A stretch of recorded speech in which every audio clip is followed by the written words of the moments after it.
इस द्वितीय सत्र के मुख्य वक्ता श्रीमान राजेश्वर मुखोपाध्याय जी,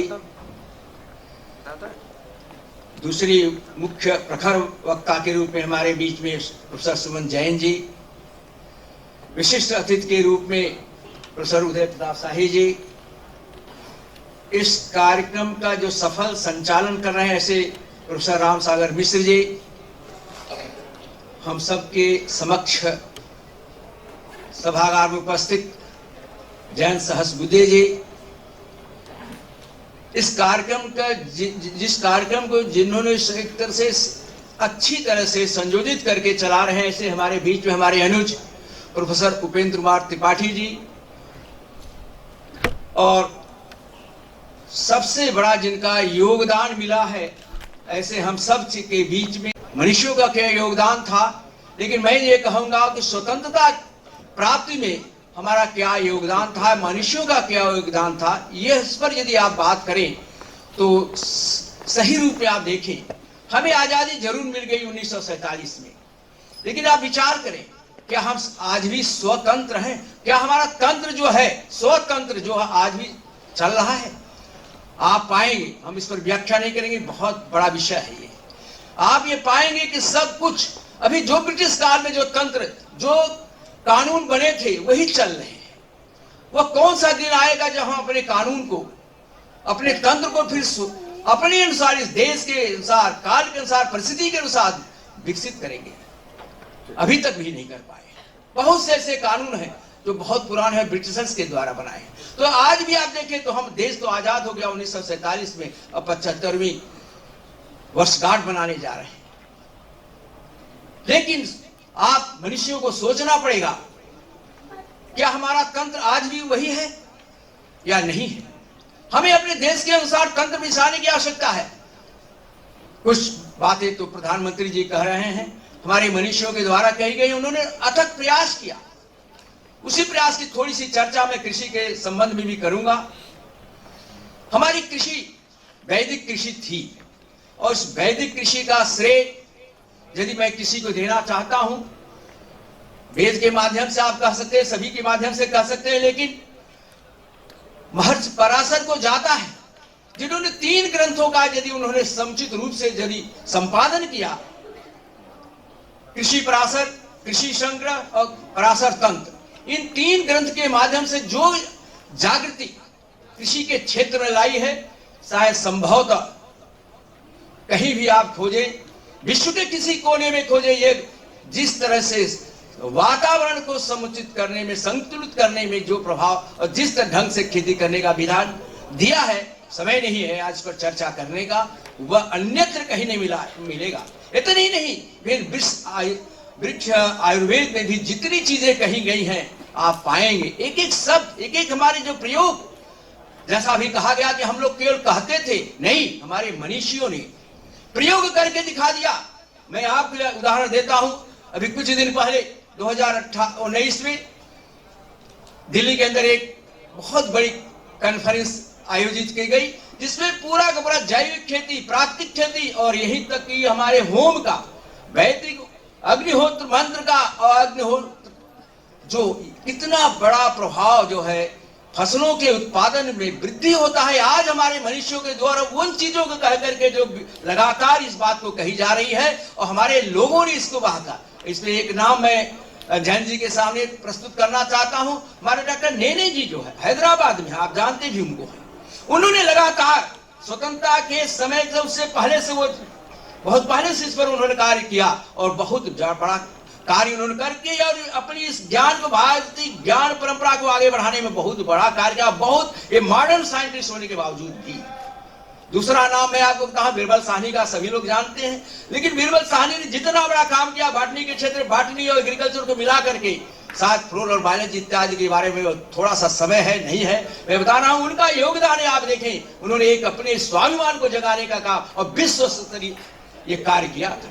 मैं थोड़ी सी चीज काशी हिंदू विश्वविद्यालय के बारे में कहते हुए, महामना का सोच 1904 में जब किसी विश्वविद्यालय कहीं प्रादुर्भाव नहीं था, महामना ने उस समय 1904 में विश्वविद्यालय का प्रॉस्पेक्टस जिसमें बनाने की कोशिश बना रहे थे, उसमें कृषि शिक्षा पर बहुत बड़ा उन्होंने एक वृत्त का आयोजन किया था। बहुत बड़ा उन्होंने उस ड्राफ्ट में उसको संजोया था। और इतना ही कृषि शिक्षा का क्या महत्व उनको यदि पढ़ा जाए तो आपको समझ जाए कि महामना कितने बड़े भविष्य के वेता थे, भविष्य दृष्टा थे। उन्होंने इस बात को था। और इतना ही नहीं कहा, जब 1916 में जब काशी हिंदू विश्वविद्यालय की स्थापना हुई, उस समय उन्होंने कृषि महाविद्यालय की स्थापना के लिए 3 कमेटी का स्थापना किया। 3 लगातार 2 दिन लगातार फरवरी 2016 में 5 और 4 को, जैसा अभी प्रोफेसर रमाशंकर दुबे जी बताए, 4 को तो जरूर शिलान्यास का कार्यक्रम लॉर्ड प्रेसिडेंट ने रख दिया था। लेकिन इसके बाद मैं बता रहा हूं कि लगातार फरवरी 5 और 6 को एग्रीकल्चर पर उन्होंने जो 3 विद्वानों से बात कराई थी, उसमें एक पूना महाविद्यालय के प्रोफेसर हेराल्ड मान थे, और दूसरा एक ही पास के प्रयागराज से नैनी इंस्टीट्यूट के हमारे एक प्रोफेसर थे जिनका नाम हेमिल्टन साम था। उनको उन्होंने पूरा लेक्चर करा और उन्होंने ही कृषि महाविद्यालय यहाँ स्थापित करने के लिए दोनों की एक कमेटी बनाई। और इसके साथ साथ जो इस विश्वविद्यालय से जुटे हुए थे राय गंगा बहादुर जी को भी रखा था। मैं ये इसलिए बात कर रहा हूँ कि और इन सब पर उन्होंने, आप याद करिए कि उस समय वो सोचे जबकि पूरे देश में हमारे कृषि शिक्षा का कहीं प्रादुर्भाव, ब्रिटिश ने कहा कि कृषि शिक्षा की आवश्यकता नहीं थी। तो 1905 में बहुत सुंदर इंपीरियल सोसाइटी के द्वारा पूषा में, जो इसमें बिहार में है पूषा, वहां पर जो 1905 में एक इंपीरियल सोसाइटी के द्वारा imperial institute of agriculture research बनाया गया, जो बहुत बाद में जो है 1936 में जाकर के इसको इंडियन एग्रीकल्चर रिसर्च इंस्टीट्यूट के रूप में परिवर्तित किया था। वो बाद में भूखमरी और बाढ़ की वजह से वहां का स्थान डूब गया था, इसकी वजह से वहां से शिफ्ट किया गया। लेकिन ये बात हमारे देश में शुरू हुई और हमारे देश में 3 महाविद्यालय बहुत पुराने आते हैं, जिसका मैं जिक्र यहाँ पर फिर करना चाहूंगा कि उस समय महामना की सोच उनसे पहले भी थी।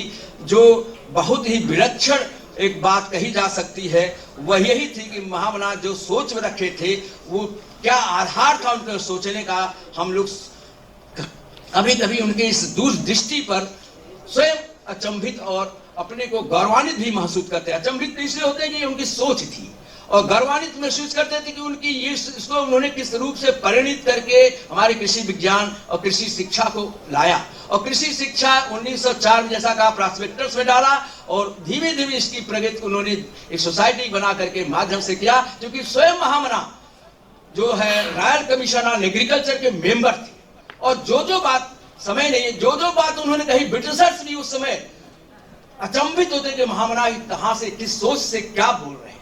ये मैं आपको इसलिए बताता हूं कि महामना का सोच के एक ही फील्ड में नहीं था, एग्रीकल्चर में कृषि शिक्षा के लिए उनकी सोच क्या थी, यह कि ब्रिटिशर्स भी उसमें हैरान हो जाते थे कि महामना की सोच क्या है। और एग्रीकल्चर में एक चीज और बता दूं, और उन्होंने जिस तरह से क्रिटिसाइज किया है, क्योंकि सोच की जो जागरण की बात आती है, जैन जी ने बाहर कहा, तो मैं बता रहा हूं कि ब्रिटिशर्स के द्वारा हमारे देश में हमारी खेती को कैसे नष्ट किया जाता, उससे सबसे बड़ा उन्होंने कहा है, उन्होंने चाय की खेती शुरू की, कॉफी की खेती के लिए उन्होंने प्रयास किया, और यहाँ तक कि नील खेती की, अफीम की खेती शुरू कराई। आप सबको पता होना, यहाँ के यंगस्टर्स को भी जानना चाहिए कि इससे हमारे जो खेती, जो प्रारंभिक जैविक खेती, प्राकृतिक खेती होती थी, उसको कैसे नष्ट किया और कैसे उन्होंने रासायनिक खादों के ले आए और हमारी भूमि की उर्वरा शक्ति को समाप्त किया। जहां हम मानते थे कि पुत्रो हम भूमि माता पुत्रो हम पृथ्व्या, माता भूमि पुत्रो हम पृथ्व्या। तो ये जो हमारी संकल्पना थी कि हम जितना देते थे हम दोहन करते थे पृथ्वी का, और उन्होंने शोषण करने की प्रक्रिया डाली। ये हमारे अंग्रेजों के द्वारा कूटनीति के तहत से हमारी खेती को समाप्त किया गया। कपास की वो जो फाइन क्वालिटी हमारे देश में होती थी उसको समाप्त किया। गेहूं जौ की हमारे जहां जो खेती होती थी वो समाप्त करने की कोशिश की, और सारी उन्होंने हमारे देश के, और चाइना भी इंक्लूड है।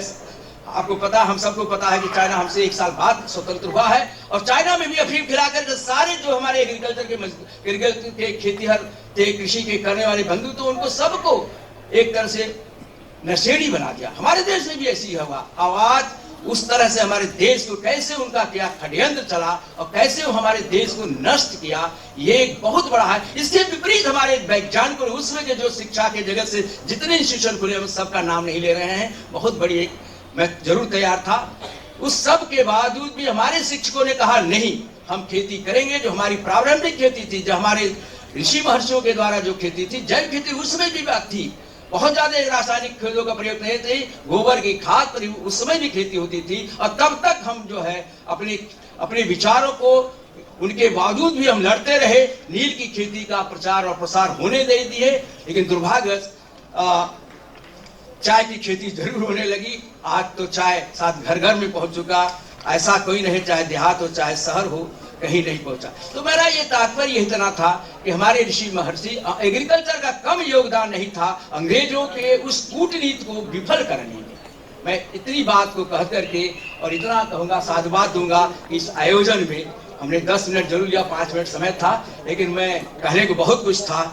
लेकिन इतना ही कहूंगा कि महामना ने 1931 में पहला इंस्टीट्यूट ऑफ एग्रीकल्चर रिसर्च यहाँ खोल करके, और पहला जो डायरेक्टर उन्होंने अपॉइंट किया था भोलानाथ सिंह जी, प्रखर विद्वान थे, पूरे के पूरे ब्रिटिश से वहां उन्होंने अपना डीएससी किया था। ब्रिटिशर्स चाहते थे वहां रहे, तो उन्होंने वहां की नौकरी और वहां के ऑफर को ठुकरा करके वो काशी हिंदू विश्वविद्यालय के महामना के आह्वान पर उन्होंने यहाँ पर प्रोफेसर और साथ साथ डायरेक्टर इस इंस्टीट्यूट का पहला 1931 में बनना स्वीकार किया। और स्वीकार ही नहीं किया, और इतनी अच्छी तरह से आए और विश्व के अग्रणी प्लांट फिजियोलॉजिस्ट के रूप में इस यहाँ पर उन्होंने साबित किया। और इतना ही नहीं किया, और उनके इस रिसर्च को विश्व के बड़े बड़े जो अमेरिका के हो चाहे इवन यूरोपियन कंट्रीज के लोग हैं, उन्होंने उसको लोहा माना। तो मेरा ये तात्पर्य है कि अपनी बुद्धि से, अपनी मेधा से, अपनी परिश्रम से हमारे वैज्ञानिक, कृषि वैज्ञानिक भी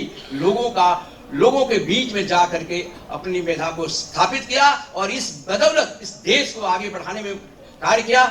और समय नहीं है, आगे चल करके कृषि विज्ञान को क्या महत्व रहा है, हरित क्रांति इत्यादि क्रांतियों के रूप में आया है। और इस तरह से हम सब ने एग्रीकल्चरिस्ट के रूप में भी देश में एक क्रांति लाने का कार्य किया, और स्वतंत्रता में एक महत्व भूमिका वैज्ञानिकों की रही है। ये भी इसी मंच से आप सबको बताना चाहता हूँ। धन्यवाद। जय हिंद, जय भारत।